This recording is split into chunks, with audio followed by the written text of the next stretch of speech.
کی سوچ یا فکر وہ جو انفارمیشن معاشرے میں موجود ہوتی ہے، جو اس کا مشاہدہ ہوتا ہے، اس کے تجزیے سے، تحلیل سے، اس سے استخراج کر کے آتی ہے۔ فلسفے کا تو ایک طریق ہے کہ یہ حقائق بنیادی ہمیں معلوم ہے، اس سے ہم نے نامعلوم کا استخراج کرنا ہے۔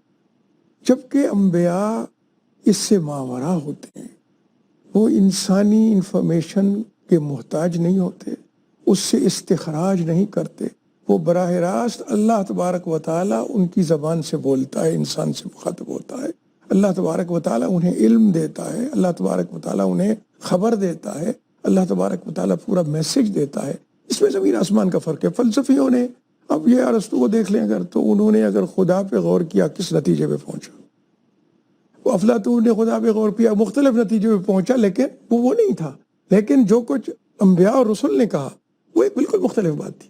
تھوڑی سا میں اشارہ کر دوں کہ اللہ تبارک و تعالیٰ نے یہ بھی دکھایا ہمیں کہ اگر کسی کے پاس فطرت سلیمہ موجود ہو اور اللہ چاہے تو وہ غور فکر کر کے بھی اللہ کے وجود اور وحدانیت تک پہنچ سکتا ہے۔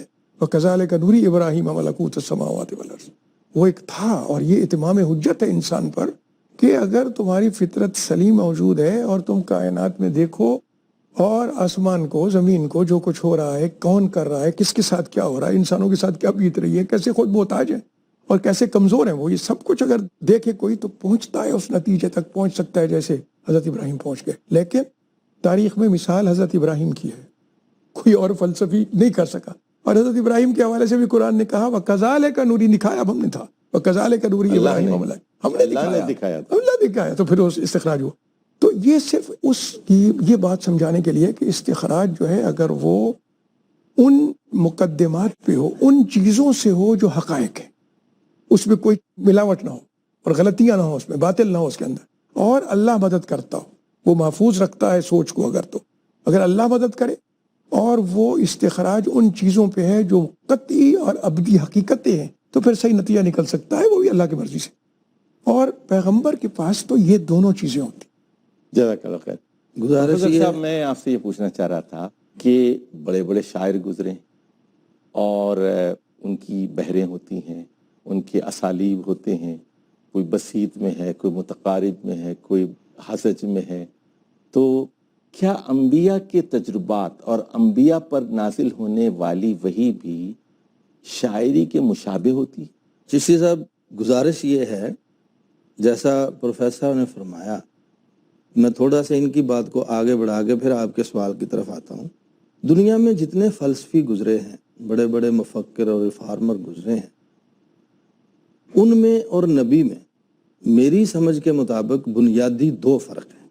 ایک فرق کی طرف اشارہ کیا ڈاکٹر صاحب نے کہ انبیاء کرام جو کچھ کہتے ہیں وہ اپنی مرضی اور خواہش سے نہیں کہتے، اپنے تجربے سے نہیں کہتے، یا کسی سے معلومات لے کر نہیں کہتے، بلکہ اللہ تعالیٰ کی وحی کے مطابق کہتے ہیں۔ وہ اللہ کے شاگرد ہوتے ہیں، تلاميذ الرحمن ہوتے ہیں۔ اور قرآن مجید بھی ہماری اسی طرف رہنمائی کرتا ہے کہ وما ينطق عن الهوى ان هو الا وحی یوحى، کہ جو ہمارے رسول صلی اللہ علیہ وسلم ہیں، اللہ فرماتا ہے وہ اپنی مرضی سے، اپنی خواہش سے، ہوائے نفس، اردو میں بھی یہ لفظ استعمال ہوتا ہے، اپنے نفس کی مرضی اور خواہش سے نہیں بولتے۔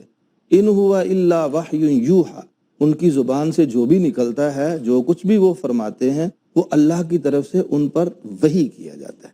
ایک تو یہ بنیادی فرق ہے تمام دوسرے مصلحین، فلسفیوں اور بڑے بڑے مفکروں اور اللہ کے انبیاء اور رسولوں میں۔ دوسرا فرق یہ ہے کہ آدمی اپنی ذاتی محنت سے، کوشش سے، جد و جہد سے، علم سے، تجربے سے، اور کسی ماہر کے سامنے زانوے تلمس طے کرنے سے اور تو سب کچھ بن سکتا ہے، سائنسدان بن سکتا ہے، ڈاکٹر بن سکتا ہے، اسپیشلسٹ بن سکتا ہے، استاد بن سکتا ہے، سب کچھ بن سکتا ہے، لیکن نبی نہیں بن سکتا، پیغمبر اور رسول نہیں بن سکتا۔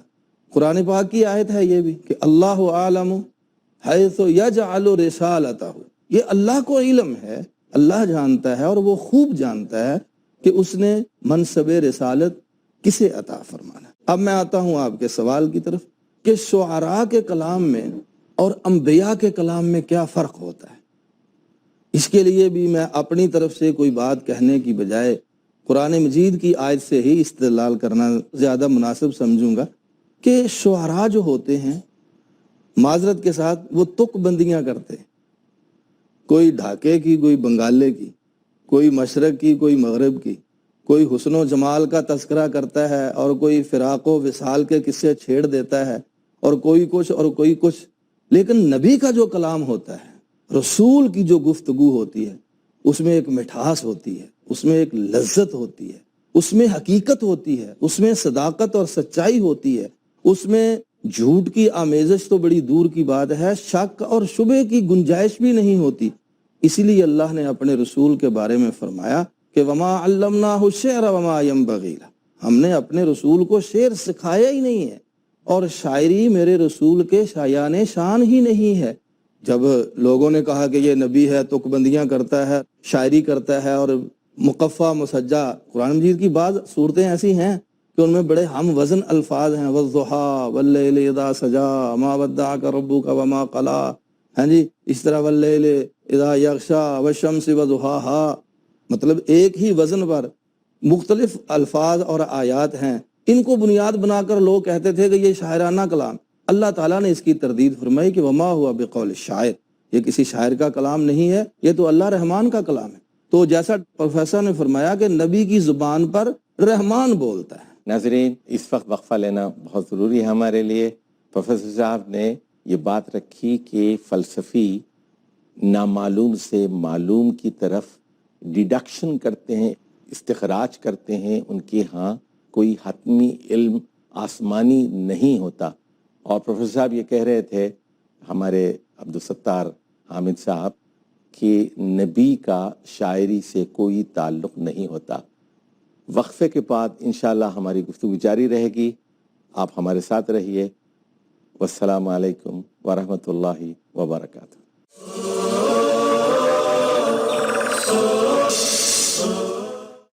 الحمدللہ رب العالمین والصلاة والسلام علی سید المرسلین وعلی آلہ وصحبہ اجمعین۔ اب تک جو گفتگو ہم نے کی کہ نبی فلسفیوں، دوسری بات جو ہم نے کہی کہ وہ فلسفی بھی نہیں ہوتا، وہ شاعر بھی نہیں ہوتا۔ اب میں ڈاکٹر ادریس زبیر سے یہ پوچھنا چاہتا ہوں، کیا عبادت زیادہ کرنے سے آدمی نبی بن سکتا ہے؟ آپ جانتے ہیں کہ دنیا کے بے شمار لوگ جنگلوں میں چلے گئے، آدمی نبی بن سکتا ہے؟ آپ جانتے ہیں کہ دنیا کے بے شمار لوگ جنگلوں میں چلے گئے، ریاضت کی، صوفی بن گئے، غاروں میں چلے گئے، تپسیا کی وہاں جا کر۔ کیا یہ جو تارک الدنیا فقیر، درویش، رہبان ہوتے ہیں، کیا یہ بھی نبی بن سکتے ہیں؟ بسم اللہ الرحمن الرحیم۔ عبادت بندے کو تبھی سجتی ہے جب کہ اس کو یہ پتا ہو کہ واقعی یہ حقیقی معبود ہے۔ تو حقیقی معبود کی تلاش میں لوگ ادھر ادھر گئے ہیں، مگر نتیجہ یہی نکلا ہے کہ انہوں نے اپنے زوم میں، کسی نے سورج کو، کسی نے چاند کو، کسی نے کھڑے پتھر کو، اور کسی نے لیٹی ہوئی چیز کو معبود بنا کے اس کی عبادت شروع کر دی۔ کیا ثبوت ہے اس بات کا کہ یہ معبود ہیں؟ انسان خود معبود بناتا ہے اور خود ہی پھر اس کے نام رکھ لیتا ہے۔ بس لڑائی ہے تو ہم انسانوں میں اسی چیز کی ہے کہ ہم نے جو نام رکھ دیا، اب اس نام سے ہم پیچھے نہیں ہٹنا چاہتے۔ لیکن دوسری طرف دیکھیں کہ اللہ کے رسول صلی اللہ علیہ وسلم ہیں، آپ جنگلوں میں نہیں گئے، آپ کسی کنویں میں رسی پاؤں سے باندھ کے الٹے لٹکے نہیں ہیں، بلکہ اللہ مناسب جس کو سمجھتا ہے اس کو عین اس وقت وحی اتار کے بتا دیتا ہے کہ اننی انا اللہ، میں اللہ ہوں، میں بول رہا ہوں، اللہ بول رہا ہوں۔ تو یہ تعارف اللہ خود کراتا ہے۔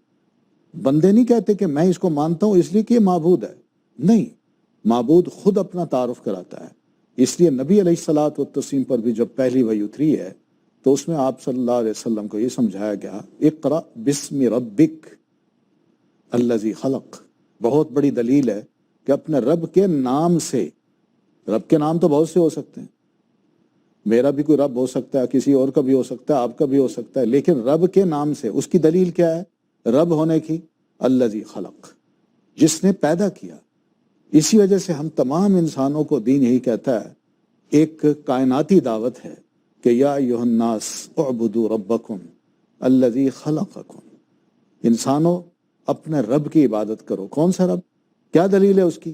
الذی خلق، جس نے تمہیں پیدا کیا. تو جو پیدا کرتا ہے وہی رب ہوتا ہے، جو پیدا نہیں کرتا وہ رب نہیں ہو سکتا، وہ معبود ہو ہی نہیں سکتا. تو اسی وجہ سے ہم دیکھتے ہیں کہ مختلف مذاہب جو دنیا کے بنے ہیں وہ اپنی سمجھ کے مطابق انسانوں نے بنا تو لیے معبود، مگر اس کے حقیقی رب ہونے کی دلیل ان کے پاس بالکل نہیں ہے، اس لیے کہ وہ خود مخلوق ہے. اور اللہ تعالیٰ کے اپنے رب ہونے کی دلیل اس کے پاس یہی ہے جو اس نے ہمیں سمجھائی ہے کہ میں نے آپ کو پیدا کیا ہے، کائنات کو پیدا کیا ہے، ایک ایک شے کو پیدا کیا ہے. کوئی ہے جو یہ دعویٰ کر سکے کہ آسمان و زمین کا خالق میں ہوں؟ ایک اور خوبصورت اور قرآن نے یہ بھی سوال کیا فَأَرُونِي مَاذَا خَلَقَ الَّذِينَ مِن دُونِي، ذرا بتاؤ تو صحیح غیر اللہ نے کیا پیدا کر کے دکھایا. جہاں دیکھیے یہ تو تخلیق کی بات میں تھی. آپ سے دو سوال کرنا چاہتا ہوں، یکے بعد دیگرے، اور جو آپس میں مربوط بھی ہیں. پہلا سوال تو یہ کہ جو سوشل ریفارمرز ہیں، مصلحین ہیں، مثال کے طور پر اسلام میں تو خیر ذات پات کا کوئی سوال نہیں ہے، موہن داس کرم چند گاندھی کا نام ہے دنیا کے اندر، کہ انہوں نے اونچی ذات اور نیچی ذات کے سلسلے میں ایک تحریک چلائی اور بڑے مقبول ہوئے. اسی طرح ہم دیکھتے ہیں نیلسن مینڈیلا کا نام ہے، جنوبی افریقہ میں اپارٹھائیڈ تھی، یہاں تک کہ کالوں کے لیے سڑکیں الگ تھیں، گوروں کے لیے سڑکیں الگ تھیں. تو سوشل ریفارمرز میں اور نبی میں کیا فرق ہوتا ہے؟ یہ میرا پہلا سوال ہے. ڈاکٹر صاحب نے یہ خوبصورت بات کی کہ لوگ جو معبود کی تلاش کرتے ہیں صرف عبادت سے استحقاق نہیں ہوتا کہ اس کو نبوت مل جائے گی، بلکہ دیکھیے یہ بھی ضروری ہے کہ عبادت کرنے کا طریقہ بھی وہیں سے آیا. وہ ارنا مناسکنا، حضرت ابراہیم نے دعا مانگی بیت اللہ کو بنانے کے بعد کہ اے اللہ عبادت کے طریقے تو سکھا. اب لوگوں نے عبادت اور تپسیہ اور ریاضت کے حوالے سے جو حرکتیں کی ہیں الٹی پلٹی، کوئی ننگا بیٹھا رہتا ہے، کوئی بھبوت بل کے بیٹھا رہتا ہے، کوئی گندا رہتا ہے، کوئی خام خواہ کی برداشت کرتا رہتا ہے، سردی اور گرمی، کوئی انگاروں پہ چلتا ہے وغیرہ وغیرہ. اس سے اللہ راضی کیسے ہوگا؟ یہ تو الٹا مذاق کی بات ہے. اور قرآن نے یہ بھی کہا کہ ان مشرکین کی عبادت کا طریقہ کیا ہے؟ بکا و تسلیتاً، تالیاں بجانا اور گانا. تو یہ عبادت بھی وہی ہوتی ہے مقبول. اگر مقبول ہوئی تھی کوئی درجہ ملے گا، نبوت نہیں ملتی، درجات ملتے، انعام ملتے اس پہ، لیکن وہ عبادت بھی وہی ہوگی جو اللہ نے بتائی ہوگی. جو معبود ہے اس کی بندگی کا طریقہ اسی کا ہونا چاہیے، کوئی اور اپنی مرضی سے کرے اس کے شایان نشان ہی نہیں ہو سکتا. اس لیے یہ عبادت سے استحقاق نہیں ہوتا ہے نبوت کا. اور جیسے ڈاکٹر صاحب نے کہا بات بالکل وہی ہے کہ وہ اللہ چنتا ہے خود. اللہ عالم یعلم حیث یجعل رسالتہ، وہ جانتا ہے کہ کون شخصیت اس طرح میں نے تخلیق کی ہے کہ جو رسالت کی ذمہ داری نبھا سکتی. اور یقیناً انبیاء کرام علیہ السلام کی شخصیات یونیک ہوتی ہیں اپنے اپنے دور میں. رسول اللہ صلی اللہ علیہ وسلم کی بھی اسی طرح تھی. اب یہ آپ کے جو دوسرا سوال کیا وہ یہ تھا کہ یہ ایک سوشل ریفارم ہے جیسے گاندھی جی نے کی ہے یا منڈیلا نے کی ہے، اور ابھی میں کیا فرق ہے. دیکھیے گاندھی جی نے زیادہ سے زیادہ ہم کہہ سکتے ہیں یہ کیا کہ وہ جو مظلوم تھے بیچارے، جن کو انسان کے برابر دوسرے انسانوں کے برابر نہیں سمجھا جاتا تھا، وہ ذرا بہتر سوشل سٹیٹس دینے کی کوشش کی ہے اور اچھی کوشش کی ہے. یہ تو رسالت کے بہت چھوٹا سا ایک حصہ ہے. اللہ کے رسول صلی اللہ علیہ وسلم نے اس سے زیادہ تفاوت تھا اور ساری دنیا میں تھا، اور پتہ نہیں کس زبان کی بنیاد پہ، رنگ کی بنیاد پہ، پیشے کی بنیاد پہ، کس قبیلے خاندان کی بنیاد پہ رسول اللہ صلی اللہ علیہ وسلم نے کس طرح سے غلاموں کو آقاؤں کے ساتھ کھڑا کر دیا. وہی دیکھیے میں نے عرض کروں آپ سے کہ پوری انسانی تاریخ کو مطالعہ کر لیجئے، کوئی اور تہذیب نہیں اسلام کے خلاف جہاں غلاموں کو یہ موقع ملا ہو کہ وہ بادشاہ بنے. نہیں، نبی صلی اللہ علیہ وسلم کے دور کو آپ دیکھیے، آپ صلی اللہ علیہ وسلم نے خود ان غلاموں کو جو مقام دیا ہے، کیا حضرت عمر فرمایا کرتے تھے نا کہ ابو بکر سیدنا وآتق سیدنا، اور سیدنا بلال کہا کرتے تھے جناب یہ تو دوسرے جو امیر المومنین اور فاروق اعظم ہیں سیدنا بلال. اور وہ سیدنا زیب سے اپنی پھپھی ساتھ بہن کا نکاح کروایا، وہ غلام ہے اور یہ قریشی خاندان کی. ڈاکٹر صاحب اب میں ایک اور اہم سوال کرنا چاہتا ہوں آپ سے. سائنسدان کے انکشافات، اس کے تجربات، اکتشافات میں اور نبی کے دیے ہوئے علم میں کیا بنیادی فرق ہوتا ہے؟ دیکھیے بات یہ ہے کہ وہ جو انبیاء لاتے ہیں وہ حتمی سچائی ہوتی ہے، اس کا تعلق ماضی سے ہو، حال سے ہو یا مستقبل سے ہو۔ سائنسدان بیچارے اپنے خیال میں جو کچھ لاتے ہیں، پہلی تو بات ہے وہ خود کہتے ہیں حتمی نہیں ہے، کل کو بدل سکتا ہے، اور بدلتے رہتے ہیں، بدلتے رہتے اور ہیں۔ میں ایک اور بات عرض کرتا ہوں، سائنس کا سفر ہی ختم ہو جائے اگر وہ یہ نہ سمجھے کہ بدل سکتے ہیں، تو وہ تو تحقیق ختم ہو جائے گی، وہ بدل سکتے ہیں اسی لیے تحقیق جاری رہتی ہے، یہ انسان کی کاوش ہے۔ لیکن میں عرض کرتا ہوں اس دور میں مجھے جو کچھ میں نے دیکھا ہے اور جس طرح غور کرتا ہوں، تو مجھے تو سائنس کا سب سے بڑا فنکشن میری نظر میں یہ نظر آتا ہے کہ جو کچھ رسول اللہ صلی اللہ علیہ وسلم نے فرما دیا تھا اپنے سیاق و سباق میں، سائنس روز نئی تحقیقات کر کے اور آ کے کھڑی ہو جاتی ہے شہادت دینے کے لیے جو کہا گیا تھا وہی سچائی ثابت ہو گئی۔ سائنس کا تو کام ہی یہی ہے۔ مگر اب کیا تو وجہ میرے ہے کہ لوگ ڈارون کی تھیوری پہ بالکل ہی ایسے سٹک ہو گئے ہیں؟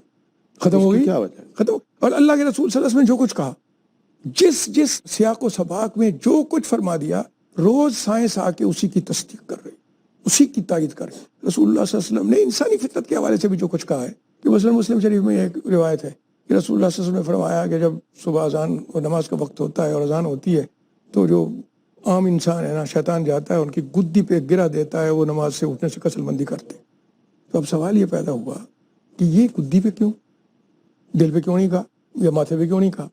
یہ غور کیا ہم نے تو کمال یہ ہے کہ اب سائنس نے آ کے اکتشاف کیا کہ جو دماغ ہے اس کے حصہ جو یہ سب پیچھا ہے نا، نیند کا تعلق اسی سے ہے۔ اب سائنس نے آ کے تصدیق کی کہ اللہ کے رسول صلی اللہ علیہ وسلم نے جو بات کہی تھی، جس جگہ کے لیے کہی تھی، وہی ہے۔ ناظرین، ہمارا وقت ختم ہو چکا ہے۔ پروفیسر محمد یحییٰ صاحب بتا رہے تھے کہ نبی ابدی حقیقتوں کا انکشاف کرتا ہے، من جانب اللہ ہوتا ہے، اللہ تعالیٰ خود اس کو علم سے نوازتا ہے، اس کے پاس الٹیمیٹ ٹروتھ، ٹوٹل ٹروتھ اور صرف سچائی ہوتی ہے۔ اس کے برخلاف سائنس آگے حقیقت کو جاننے کے لیے آگے بڑھنے کا ایک نام ہے، اور سائنس بدلتی رہتی ہے، اور سائنس کے بہت سارے نظریات ایسے ہیں جو وقت کے ساتھ بدلتے بھی ہیں، اور سائنس خود اپنے آپ کی تردید بھی کرتی ہے اور اپنے آپ میں ترمیم بھی کرتی ہے۔ اس کے برخلاف نبی کا علم حتمی اور ابدی ہوتا ہے۔ ناظرین، ایک اور پروگرام کے ساتھ ہم آپ کی خدمت میں حاضر ہوں گے، اور نبوت اور رسالت کے سلسلے میں مزید گفتگو انشاءاللہ تعالی جاری رہے گی۔ اس وقت تک کے لیے اجازت دیجیے۔ والسلام علیکم ورحمۃ اللہ وبرکاتہ۔